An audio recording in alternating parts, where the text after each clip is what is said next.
Hi, I'm Eric Poulin. And I'm Robin Poulin. We're the co-founders of Calendar Budget, and welcome to the Calendar Budget podcast. I can pay cash, I can pay check, I can pay wire transfer, I can pay gift card, I can pay credit, I can pay anything you like. I can pay cash, I can pay check, I can pay wire transfer, I can pay gift card, I can pay credit, I can pay anything you like. Okay, welcome back to the Calendar Budget podcast. Today we want to address an important issue. It's one about an attitude that a lot of people have, the attitude of YOLO, or you only live once. We've seen this a lot with the people that we work with. I'm sure you see it all the time with the people that are around you in your life. I'm sure you see it in yourself, and we see it in ourselves from time to time as well. What is this mentality? I think everybody kind of anecdotally knows what it means, but it's basically an excuse to live a little recklessly, especially to spend recklessly. We kind of hear this phrase, live your best life, or living your best life. Or the attitude, I deserve this. I worked hard for this. I deserve this. Yeah, exactly. But it's, at the end of the day, it's an excuse to live recklessly. This is not a way to have a quality long-term life. You may end up getting some vacation or some treat or some little possession that you want at the moment, but it's in most cases going to be at the sacrifice of future you. But you should love future you. Future you is worth doing some sacrifice for, especially doing some planning for. And so we want to talk about this whole concept that YOLO mentality works against you. It works against future you. And it doesn't even serve now you either. It just makes you feel anxious. And you know that as soon as you spend the money on this thing, even though it might be cool and you get a little bit of a high, same as a dopamine fix for an addict, right? You get the little high for the for the little fix that you get, but then right afterwards, you know you shouldn't have done this. Guilt starts to set in. Exactly. Why did I get that? I don't even like it anymore. I don't like how it makes me feel. I don't know how I am when I'm like this. Yeah. So that's the thing. What we're going to be talking about today is how to overcome that mentality. It's not that you should entirely not live that way, because I think there is something to be said about living your best life. You don't want to live in poverty. You don't want to be deferring all of your, wants to a future time, because there is some truth in the saying, like you could die at any moment and you don't want to just have never lived. You could live to 100 years old or more. Well, that's the thing. There's a very famous person, I can't remember exactly who said it, but I think it was a religious leader who said, we live our life like we're going to die tomorrow, but we're still planting trees. Right? Which essentially means you're still living as though you're going to, you need to enjoy the moment to moment, but you still need to be able to plan for the future, because that future is most likely going to be there and you want to be ready for it when it happens.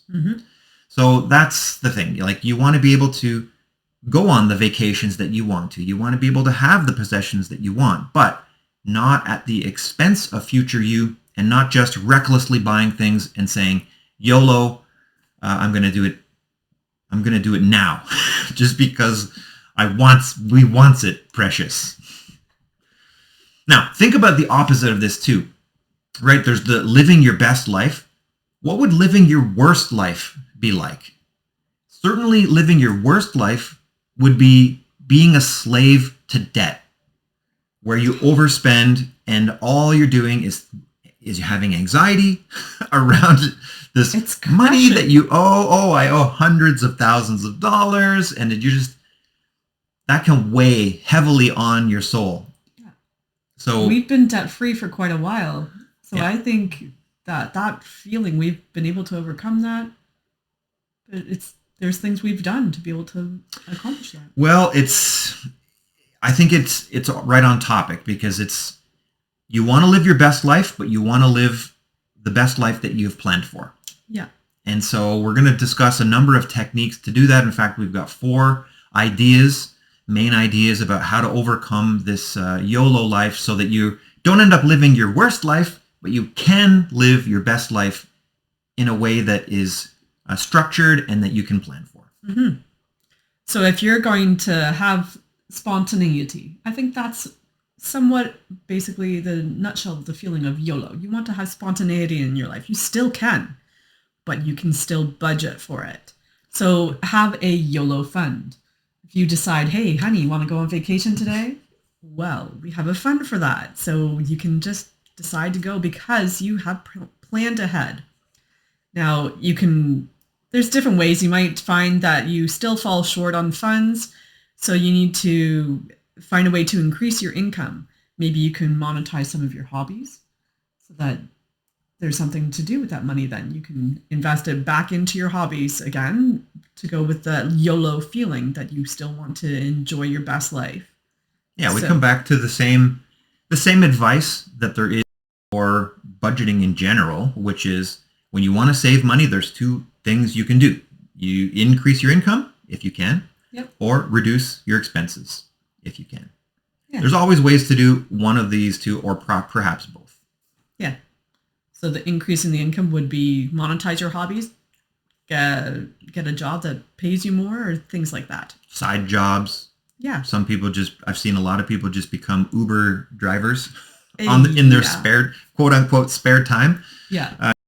You want to, it's not like you have assigned hours. You can just kind of sign in and now you're available and you get jobs as they occur. Yeah. So that's a good way to, just monetize your spare time.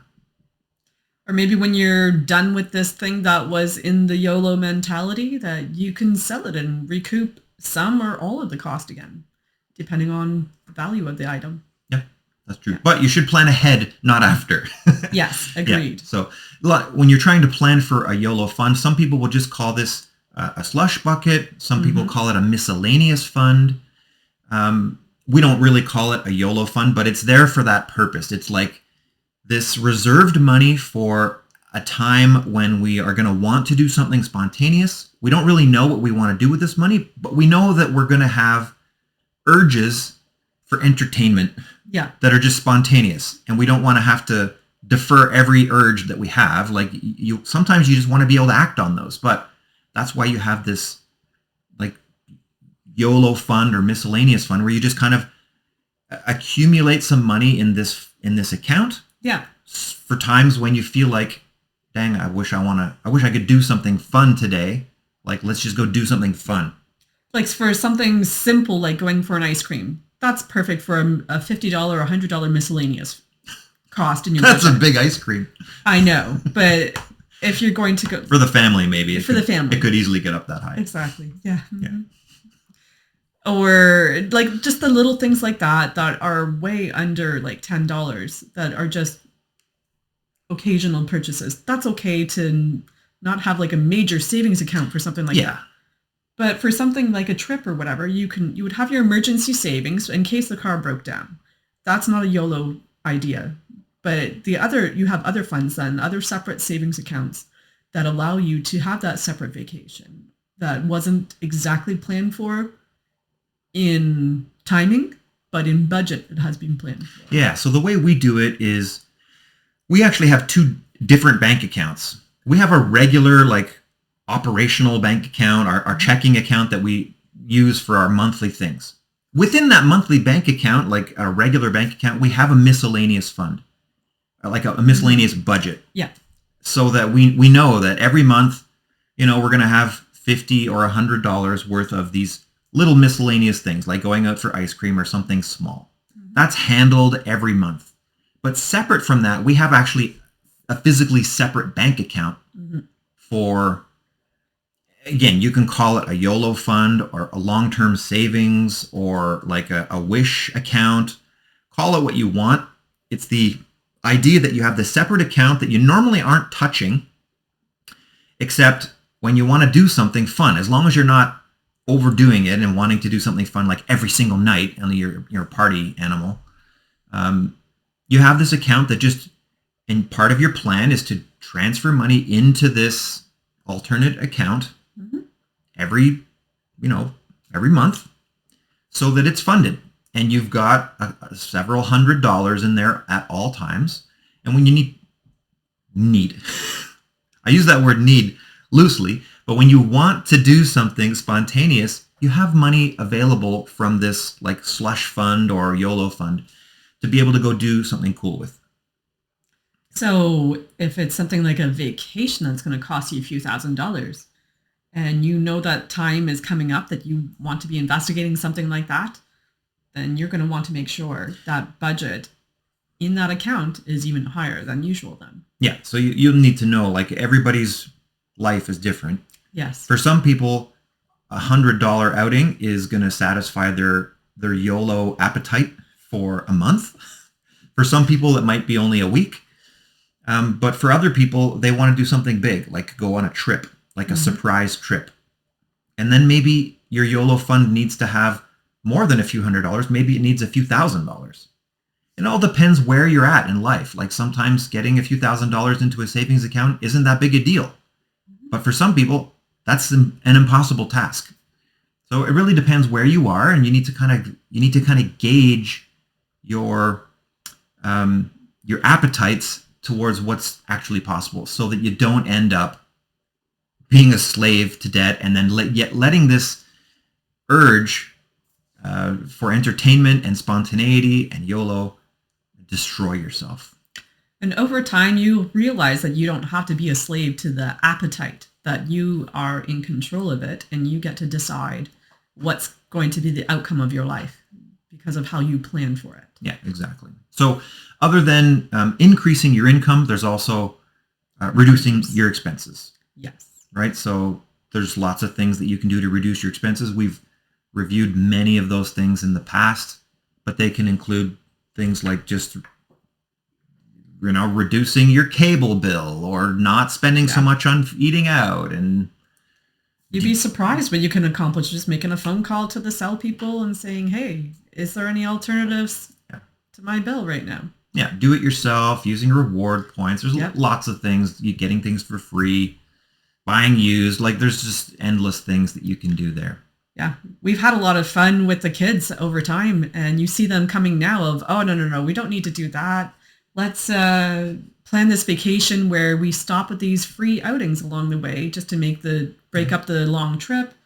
And we discovered something like, what's it called again? Carhenge. Carhenge. Yeah. In northern mid United States. Yeah. Yeah, they made Stonehenge out of cars. It was just neat. Bizarre recreation that some family did, but yeah. Neat little thing. Find alternatives, and you'll find that you can reduce that cost. Yeah, exactly. So that's the first thing, is have a YOLO fund. The second thing that you can do to really kind of address the urge to just wait, to recklessly spend, is to delay your time to evaluate and see, is this thing that I want really important? And we've talked about this before as well, but it's basically, when you get the urge, of course you want it desperately at that moment, but if you wait even 5 or 10 minutes, sometimes it takes a day or two, the urge that seems so important really just dissipates, and you're like, why did I ever want this ridiculous thing so badly? Like right now, our food processor that we would normally use to chop up onions and stuff like that, it died.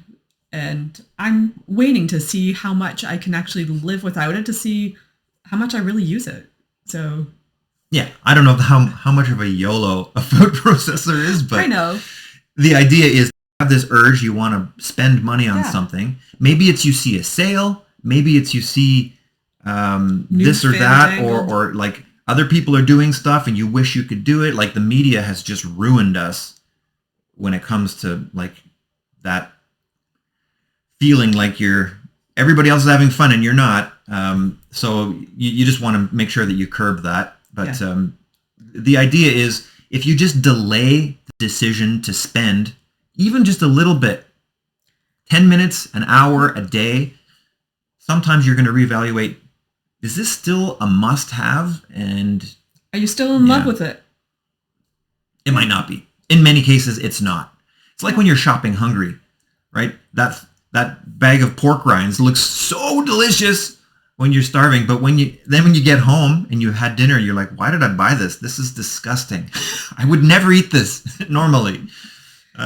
Just delay. So number 2 is to delay your decision just a little bit to see if it's something that you really want. Yeah. But if you're still finding that you're having trouble and always sunk into the YOLO mindset, find something that's going to motivate you. What's going to help you to say, no, I can actually wait. I can delay it. Set some goals. And this is number 3. Yes. To set goals. Goals will motivate you and keep you on track. They will give you incentives to want to do more. So maybe you reward yourself with something simple like an ice cream, or I don't know, what you could what makes you happy that doesn't cost money or costs very little. What can motivate you, especially if you have something big that will motivate you. That, okay, if we are able to change our mindset on this YOLO attitude, then we can have this big goal to go on the big trip that we really wanted to go on that we can never seem to get to. Not only that, but when you're working towards a goal, there's something about your mind just being engaged in this act of working towards something, especially if you're working together, like as a team, as a family, as a partnership or whatever. If you're working towards a goal, you'll find that you have less of these urges to spend recklessly and to just have this whole YOLO attitude, because you know what you're working towards and you see the progress and you kind of envision what this thing is that you're going after, this big vacation or whatever it is. It's like it just curbs the appetite. Yeah. And it's just a mental way of preparing yourself and staying focused on, like, keep your eye on the ball, to use a sports mentality or It's a like sports analogy. It's like when you want to get in good health, maybe you start exercising. And so that in itself, so that'd be the equivalent of you start budgeting. That then you're like, oh, I don't want to eat unhealthy because I want to feel better. So you stop eating junk food. That's where you can try to stop eating junk food. I'm doing pretty good. I'm not saying you, I'm saying me. Anyway, I'm sure everybody struggles with that one. Yeah. So still, I think that's how you can find the balance, where to understand it clearly. With this new thing that I've been doing over the last couple of years is getting myself in better health by exercising. And I've found over the last couple of years, I have far less desire to be eating potato chips. Yeah. So I love how you call exercising a new thing. It's new for me. I have never really been sporty. So it's new for me over the last couple of years. I know, but it's the same thing. Like the old for advice. Consistently. Yeah, that's right. That's the idea. That's right. Keeping your mind focused will definitely curb the appetite. Yeah. Number 4, and the final idea that we had around YOLO thinking is, quite often this will happen when you want to do a YOLO activity. It's usually not by yourself. Like usually you're with a group of friends, you're with your spouse, you're with your family, and you're just like, we want to go on a vacation, or we want to go on a trip, or we want to go, we want to do an escape room. Those are super fun, but they're not the cheapest things ever. Yeah. There's just something you want to do as a group. And so involving the group in planning something kind of does the same thing as what we just talked about in number 3, where you're setting a goal, but when you involve a group in it, it gets the whole group dynamic, or the group think around planning for this thing. And again, it just curbs the YOLO attitude, because as a group, you've decided you're going to plan for this thing, and you're kind of all focused on it. You're less likely to be like, let's just go out and do this expensive thing, because you know that you have this other thing coming. We've seen this with our daughters quite a bit, where they're planning. They have a friend, like we have twins, and they have a mutual friend, and they were planning a trip to Montreal. We live near Toronto in Canada, so Montreal is a few hours away. They're planning this trip, and when they were planning this trip, they went out on far fewer kind of spontaneous dinners and spontaneous outings because they knew that they were planning for this trip. Yep. And that just the fact of having a goal in mind as a group, it made it less likely that as a group there was pressure to go and do something fun. And the fun thing for them was planning this trip. Mm-hmm. So you get the support from the other members of the group.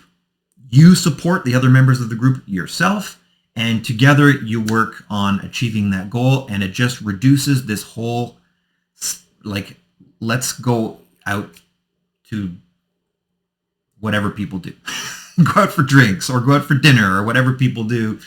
I don't know. We don't do that very much. We go out for dinner every once in a while, and that's fun for us. We like hiking and things like that. So we go out and do archery, or we'll go out to an escape room or something. But again, using the techniques that we've talked about today, right? By having that slush fund or YOLO fund, you can just make some spontaneous actions.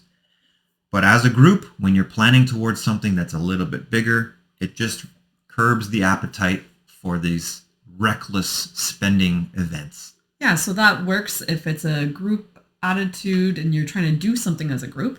But even if it's just yourself that you need support to kind of help you overcome the mentality of, I need to be satisfied now, then maybe you can just reach out to your friends and say, I need to find other ways to make things happen in my life, to overcome this YOLO. This is sounding like an addiction accountability partner. Yeah. Like your AA sponsor. You need your budgeting anonymous I'm reporting in. Sponsor. Well, it's the same again for exercising. I'm having a YOLO urge. Talk me down. Or I'm having a lazy day. So if I'm having a lazy day on my exercises, I have my friend that will encourage me and say, how's your exercises going today? Yeah. And they're not on my back. They're just saying, how's it going? And it makes me think, oh yeah, okay, I don't want to let them down, or I don't want to let myself down. So they just reminded me that I'm worth this. So yeah, absolutely. I'm making fun, but it is absolutely helpful. Having a friend that you've shared your goal with.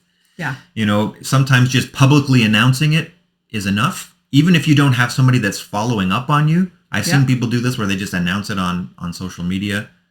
Not that that's a great way to do things, but when you announce it to the world, it kind of puts it out there, and now you feel a little more obligated, responsible to yourself, basically, but you feel like you have a commitment to the public now to follow through with your plan, because otherwise you'll look like a failure.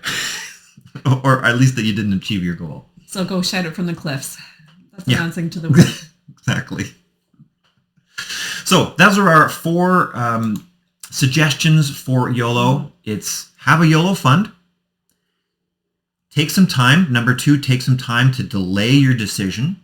Mm-hmm. Number 3, if you are struggling, then set some goals, which will help overcome and curb the YOLO mindset. And 4 is change the group think by having group goals and supporting each other on your goals, so that you won't as a group want to do something that's going to wreck your finances, but you can support each other.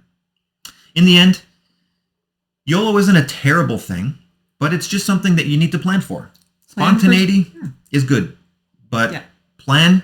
I know it sounds ridiculous, but plan for spontaneity. You plan that by just having this, these funds in place and having these things in place that we've discussed today, so that when spontaneous feelings come, you can do them. Use your budget to know if it's going to break the bank or not. Exactly. Yeah. Until next time, happy budgeting. I can pay cash, I can pay check, I can pay wire transfer, I can pay gift card, I can pay credit, I can pay anything you like. I can pay cash, I can pay check, I can pay wire transfer, I can pay gift card, I can pay credit, I can pay anything you like.